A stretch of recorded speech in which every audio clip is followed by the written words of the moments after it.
A woman was near death from a kind of cancer. There was a drug that the doctors thought might save her. It was a form of radium that the druggist in the same town had recently discovered. The drug was expensive to make, but the druggist was charging 10 times what the drug cost him to make.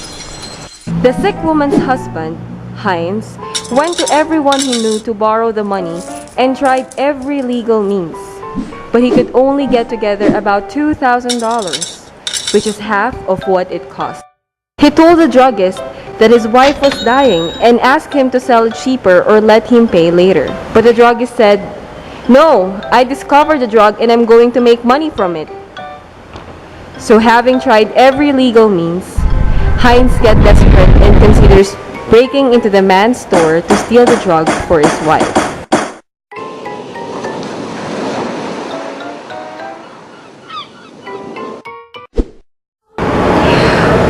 Kohlberg adopted and built on Piaget's work and set the ground for the present debate within psychology on moral development. Like Piaget, he believed that children form ways of thinking through their experiences, which include understanding of moral concepts such as justice, rights, equality, and human welfare.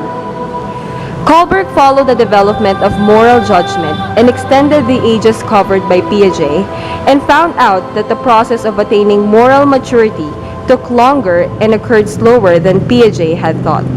If Piaget designed specific tasks to learn about the cognitive development of children, Kohlberg utilized moral dilemmas. The case you read in the activity part of this module is one of the most popular dilemmas. Like Piaget, he presented these dilemmas to the individuals in his research and asked for their responses. He did not aim to judge whether the responses were right or wrong. He was interested in analyzing the moral reasoning behind the responses. From his research, Kohlberg identified 6 stages of moral reasoning ground into 3 major levels.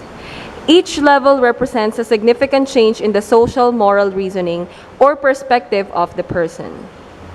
Level 1. Pre-conventional level. Moral reasoning is based on the consequences or result of the act, not on the whether the act itself is good or bad. Stage 1. Punishment or obedience. One is motivated by fear of punishment. He will act in order to avoid punishment. Stage 2. Mutual benefit. One is motivated to act by the benefit that one may obtain later. Level 2. Conventional level. Moral reasoning is based on the conventions or norms of society. These may include approval of others, law and order. Stage 3. Social approval. One is motivated by what others expect in behavior. Good boy or good girl. The person acts because he values how he will appear to others. Gives importance on what people will think or say. Stage 4. Law and order. One is motivated to act in order to uphold law and order. The person will follow the law because it's the law. Level 3. Post-conventional level. Moral reasoning is based on enduring or consistent principles. It is not just recognizing the law, but the principles behind the law. Stage 5. Social contract. Laws that are wrong can be changed. One will act based on social justice and the common good. Stage 6. Universal principles. Associated with the development of one's conscience. Having a set of standards that drives on to possess moral responsibility to make societal changes regardless of consequences to oneself. Example of this is Martin Luther King.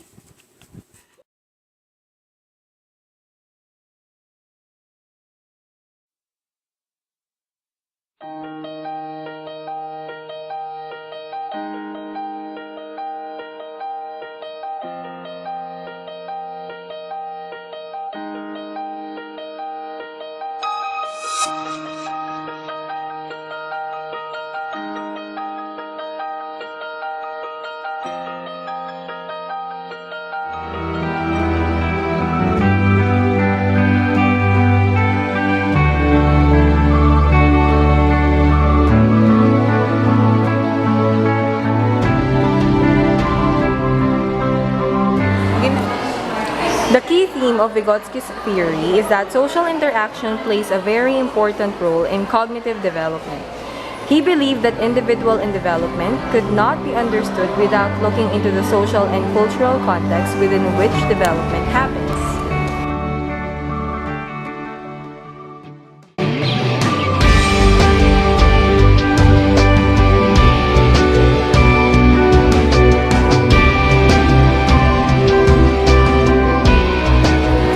Scaffolding is Vygotsky's term for the appropriate assistance given by the teacher to assist the learner accomplish a task. When Vygotsky was a young boy, he was educated under a teacher who used the Socratic method. This method was a systematic question and answer approach that allowed Vygotsky to examine the current thinking and practice higher levels of understanding. He also suggested that language is the most important tool for gaining this social knowledge. The child can be taught this from other people via language.